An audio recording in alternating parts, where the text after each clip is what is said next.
Everyone, this is me Krishna and welcome back to my YouTube channel. तो आज के video में हम बात करेंगे कि जो बेंच मार्किंग है वो क्या होता है। बेंच मार्किंग यानी कि मैं अपने जो स्टूडेंट्स है, दो स्टूडेंट यानी एक जो स्टूडेंट है उसकी कंपैरिजन उसके जो दूसरे पीयर ग्रुप्स वाले यानी कि उसके क्लासमेट ही होते, जो पीयर ग्रुप होता है कि उसके साथ जो पढ़ते हैं वो बच्चे के साथ उसकी मैं कंपैरिजन करूँ कि आपका ये रिज़ल्ट कार्ड आया है और ये इन सारे सब्जेक्ट में आप इतने अच्छे हो और दूसरे बच्चों के कंपेयर में आप इतने नंबर्स लाए हो, तो उसको बेंच मार्किंग बोलते हैं। और इसकी डेफिनेशन देखते हैं कि it is a tool for improving performance by comparing the performance और स्टैंडर्ड और both with those of its peer, कि इसकी जो परफॉर्मेंस है उसको इम्प्रूव करने के लिए यानी कि जो स्टूडेंट है उसकी परफॉर्मेंस है वो इम्प्रूव करने के लिए इसकी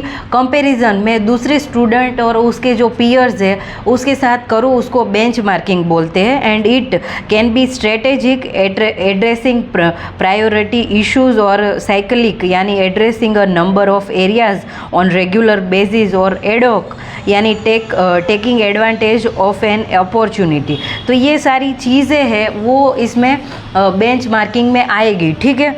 फिर देखते हैं कि the strategy of bench marking is important both conceptually and practically and it's being used for improving N administrative process as well as an instructional models at college and university by examining process and models at other schools and adopting their techniques और approaches.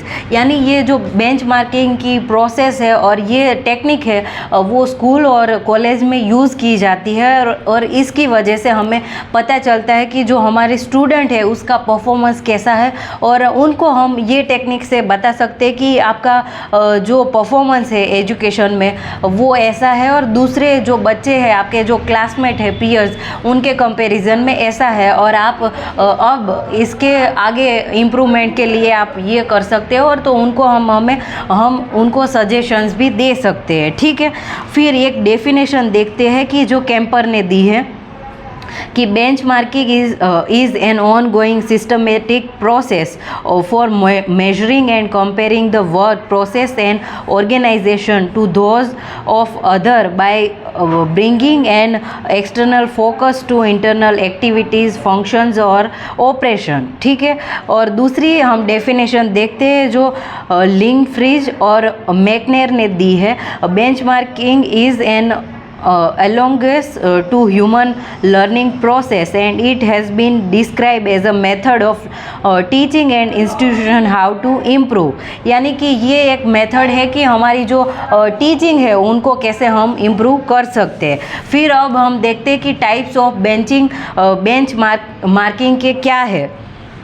तो उसमें types है, उसमें quantitative है जिसमें मात्रात्मक यानी कि जो मात्रा है उसको हम देखेंगे और किस हिसाब से कि जो क्वांटिटेटिव है उसमें where the focus is on quantifiable यानी जो मात्रा है उसको हम देखेंगे और किस मात्रा में हमें चेंज लाना है, इम्प्रूवमेंट लाना है उसको हम देखेंगे, उसको क्वांटिटेटिव बोलते हैं। फिर क्वालिटेटिव क्या होता है कि which looks at the systems and process that delivers the results where benchmark are generally attributes of good practice.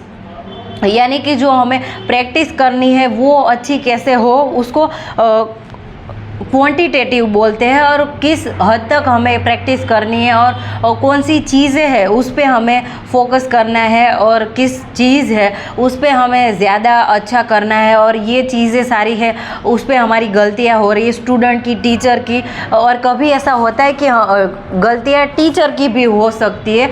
तो बेंच मार्किंग है वो टीचर और स्टूडेंट दोनों को हेल्पफुल होगा।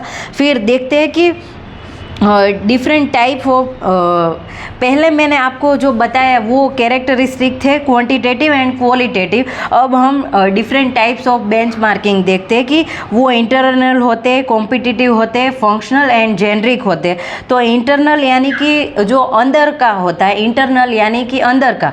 बट अब हम एजुकेशन के हिसाब से देख रहे हैं तो यहाँ पे होगा कि the work processes are compared between department, divisions और other internal university segments. Advantage of such benchmarking includes the ease of data collecting and definitions of area for future external investigation.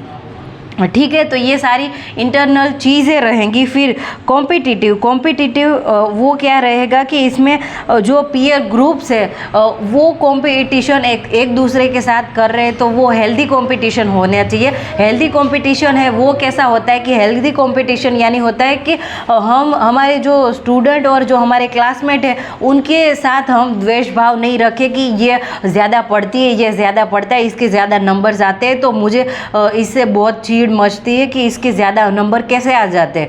तो ये सारी चीज़ें वो होती है, ईर्ष्या है, वो ह्यूमन नेचर है। बट स्कूल में और कॉलेज में हमें सिखाया जाता है कि ये सारी चीज़ें हैं वो हमें करनी नहीं है। ठीक है। फिर फंक्शनल यानी कि हमें सारी चीज़ें हैं उसको हमें याद रखना है और उनको हमें देखना है कि जो चीज़ें हैं वो कैसे फंक्शन करेगी।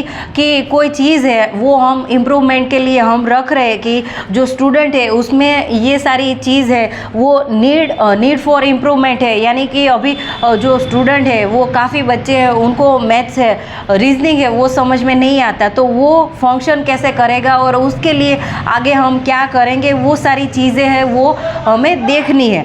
फिर जेनरिक यानी सामान्य होती है कि हमें सब चीज़ें हैं उसको हमें वे ऑफ जनरल वे में लेना है। यानी कि this type of benchmarking makes the broadest use of data collection from different kinds of organisation. यानी सारे ऑर्गेनाइजेशन से हमें डेटा कलेक्ट करना है और एक जनरल जो सूची होती है कि जो ज़्यादातर जो बच्चे होते हैं, जो सामान्य चीज़ें होती है, जो जनरल बातें कि जो सामान्य बच्चे होते हैं उनको मैथ्स है वो समझ में नहीं आता, रीजनिंग है वो समझ में नहीं आता और ग्रामर है उसमें उसको उन लोगों को ग्रामेटिकल मिस्टेक्स होती है। तो ये सारी काफ़ी जनरल बातें हैं, तो ये सारी चीज़ें हमें याद रखनी है। तो ये हमने कैरेक्टरिस्टिक देखे।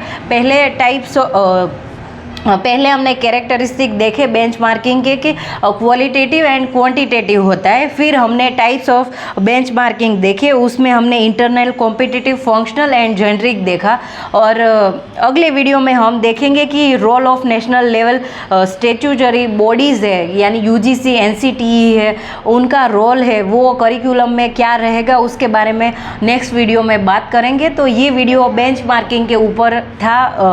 Hope you will like this video. Bye people, thank you so much and happy learning people.